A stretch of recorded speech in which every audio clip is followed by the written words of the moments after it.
दोस्तों, आज मैं आपको इस वीडियो में बताने वाला हूँ एक ऐसे सिरकटे भूत के बारे में जो कि लोगों को अपनी बस में करके उसे जान से मार देता है। और आज की कहानी आपको डराने के साथ साथ आपको कपा कर रख देगी। ये कहानी मुझे भेजी है हमारे एक सब्सक्राइबर गौरव ने, तो मैं आगे की कहानी गौरव के पॉइंट ऑफ व्यू से सुनाने वाला हूँ।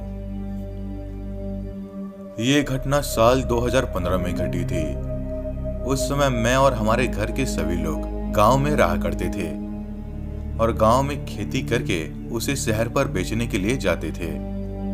हमारे गांव से करीब 10 किलोमीटर दूरी पर एक कॉलेज था जहां पर मैं पढ़ने के लिए जाता था। मुझे किताबें पढ़ना और कहानी लिखना बहुत पसंद था, इसलिए मैं हमेशा एक कॉपी लेकर उसमें कहानियां लिखा करता था और ऐसे ही हमारे दिन बीतते थे। हमारे गांव के पास एक बहुत बड़ा जंगल था जहां पर लोग लकड़ियां लेने के लिए जाते थे और उस जंगल में बहुत सारे औषधीय पेड़ भी मौजूद थे जो कि गांव वालों के बहुत काम आते थे। सब कुछ ठीक चल रहा था, लेकिन एक दिन हमारे गांव का एक आदमी जंगल पर लकड़ियां लेने के लिए गया, लेकिन वो कुछ देर बाद चिल्लाते हुए जंगल से आने लगा।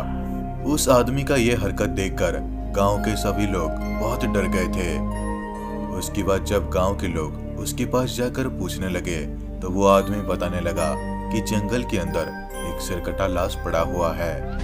ये बात सुनकर सभी गांव वाले बहुत डर गए थे। उसके बाद जब गांव के कुछ लोग जाकर जंगल के अंदर देखने लगे तो जंगल के अंदर सच में एक सिरकटा लाश पड़ा हुआ था। उसके बाद गांव वालों ने पुलिस को खबर किया। कुछ देर बाद पुलिस वाले आकर जांच पड़ताल करने लगे और गांव के कुछ लोगों से पूछताछ करने लगे।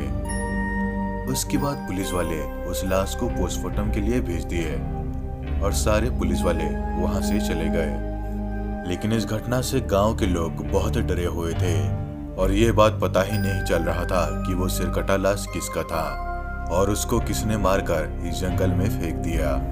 घटना के 7 दिन बाद एक आदमी जंगल के रास्ते से करीब रात के 12 बजे चलते हुए जा रहा था। कुछ दूर जाने के बाद उस आदमी को पीछे से सरसराहट की आवाजें आने लगी। जब उसने पीछे पलट कर देखा तो उसके पीछे एक सिरकटा भूत जमीन पर रेंगते हुए अपने कटे हुए सिर को ढूंढ रहा था। ये नजारा देखकर वो आदमी डर के मारे वहां से भागने लगा। उसके पीछे पीछे सिरकटा भूत भी उसे दौड़ाने लगा, लेकिन कुछ दूर जाने के बाद वो आदमी एक पेड़ के पीछे छुप गया और वो सिरकटा भूत कुछ देर तक इंतजार करने के बाद वहां से चला गया।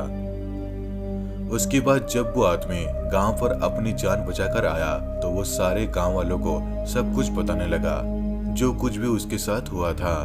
और ये बात सुनकर सारे गांव वाले भी बहुत ज्यादा डर गए थे। उसके बाद सभी गांव वालों ने यह फैसला किया कि रात के समय कोई भी उस जंगल की तरफ नहीं जाएगा और उसके बाद से कोई भी उस जंगल की तरफ नहीं गया। लेकिन 2 लड़के बहादुरी दिखाते हुए उस जंगल के अंदर रात के समय चले गए और वो भी बिना किसी को बताए। लेकिन अगले दिन सुबह जंगल के अंदर से उन दोनों का सिरकटा लाश जंगल के अंदर मिला। लेकिन सबसे अजीब बात तो यह था कि उन दोनों का कटा सिर उन्हीं के हाथों में मौजूद था। और इस घटना से गांव के लोग इतना डर गए थे कि गांव के कुछ लोग गांव को ही छोड़कर चले गए, जिसमें से एक हम भी थे। गांव के कुछ लोगों का यह कहना था कि ये सब उस सिरकटे भूत ने किया है और दूसरी तरफ कुछ लोगों का यह कहना था कि रात को आने वाले डाकू और चोरों का ये काम है। लेकिन असल सच्चाई किसी को भी पता नहीं था। और जहां तक मुझे लगता है कि ये सब उस सिरकटे भूत ने किया है, क्योंकि उस आदमी के मौत के बाद से ही ये सब घटनाएं होनी शुरू हुई थी। किसी कारणवश अगर किसी भी व्यक्ति का मौत सिर कटने की वजह से होता है तो वो सिरकटा भूत बन जाता है और ये भूत हमेशा अपने कटे हुए सिर को ढूंढते रहते हैं। अगर ये सिरकटे भूत किसी भी व्यक्ति को अकेले देख लेते हैं तो उसे वो अपने बस में करके उसे भी अपने कटे हुए सिर को ढूंढने के काम में लगा देते हैं। अगर उसका कटा हुआ सिर नहीं मिलता तो उसे भी वो उसके सिर को काटकर मार देते हैं। लेकिन जब उनका कटा हुआ सिर मिल जाता है तो वो बहुत खुश होते हैं और अपने कटे हुए सिर को हाथ में लेकर घूमते होते हैं। अगर आपके पास भी कोई डरावनी कहानी है तो मुझे शेयर जरूर करें। तो दोस्तों ये स्टोरी कैसा लगा नीचे कमेंट करके जरूर बताना। दोस्तों अगर वीडियो अच्छा लगा हो तो वीडियो को लाइक करें, शेयर करें और इस चैनल को सब्सक्राइब करना बिल्कुल भी ना भूलें। तो दोस्तों मिलते हैं अगले वीडियो में, तब तक के लिए धन्यवाद।